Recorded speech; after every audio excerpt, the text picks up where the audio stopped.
নমস্কাৰ সাংবাদিক বন্ধুসকল, আজি আপোনালোকক ইয়াত এটা গুৰুত্বপূৰ্ণ কথা আলোচনা কৰাৰ কাৰণে মাতিছিলোঁ যে আজি 3 দিন ধৰি পৰহিৰ পৰা এটা নিউজ বাজিছে আমাৰ শিলবাৰী VCDCত ফুটেবাবুৰিত তাৰমানে আমাৰ যি PMYGৰ ঘৰ সংক্ৰান্তত কাটছা হাউচ সংক্ৰান্তত যে আমাৰ ওপৰত এটা অভিযোগ আহিছিল যে আমি VCDC ফুটেবাবুৰিৰ যিখিনি বেনিফিচিয়াৰী আছে তেওঁলোকৰ পৰা 800 টকা লোৱা বুলি।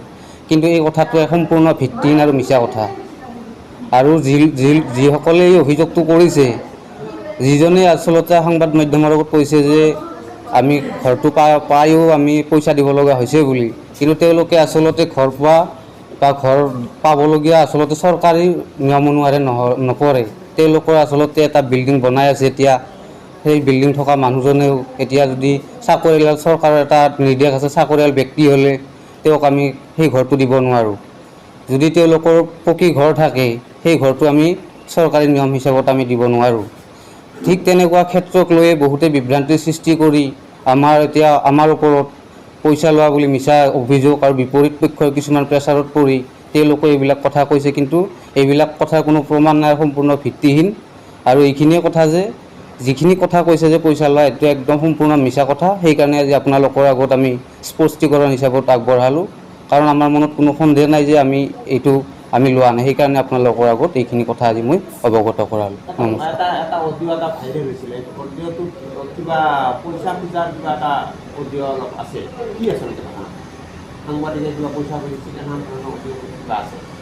এতিয়া অডিঅ'ৰ কথাটো মই ভালকৈ শুনা নাই, গম পোৱা নাই। তাৰমানে এতিয়া গম পালে মই ক'ব পাৰিলোঁ হয় কোনটো কেনেকৈ ভাইৰেল হৈছে, কিন্তু মই পোৱা নাই, মোৰ হাতত পৰা নাই। সেইটো এতিয়া মোৰ তেনেকৈ মই ক'ব নোৱাৰোঁ।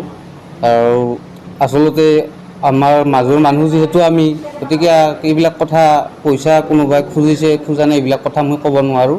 আৰু আমি যি পইচা লোৱা নাই সেই কথাটোৰ ওপৰতহে আমি বেছিকৈ তাৰমানে স্পষ্টীকৰণটো আমি দিব খুজিছোঁ। হয় হয়,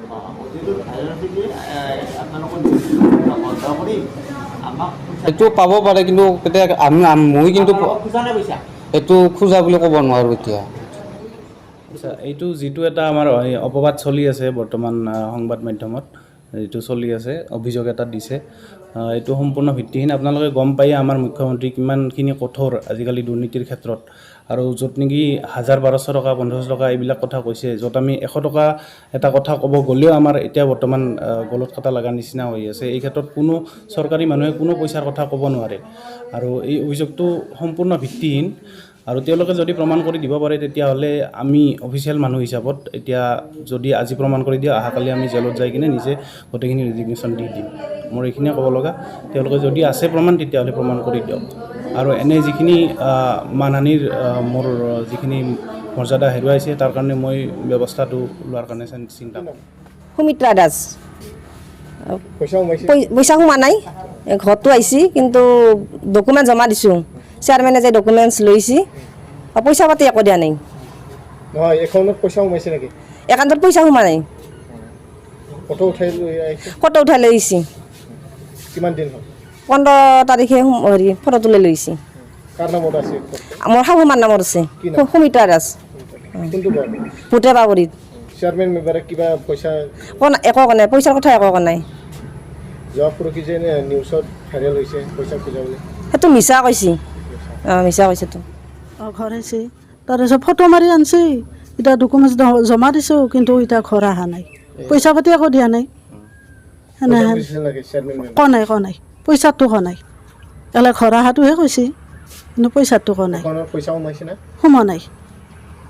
এতিয়া আমাক আৰু ঘৰ লাগে সেনেহেন, গতিকে এইখিনিয়ে আৰু ক'ব লগা।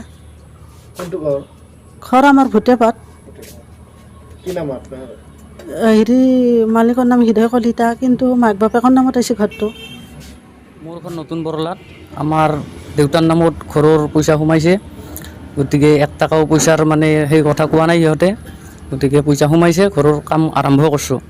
আৰু ধনজিৎ পাটগিৰি তেখেতে আমাৰ তাতে গেছি ফটো মাৰি বঢ়িয়াকৈ আনছি, কিন্তু পইচাৰ কথা একো কোৱা নাই।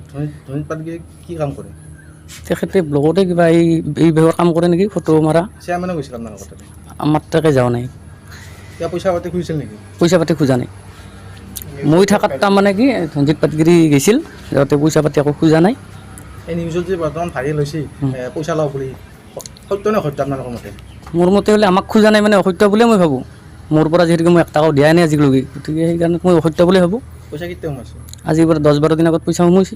মোৰ ভেটিৰ কাম মোটামুটি আৰম্ভ হৈছে।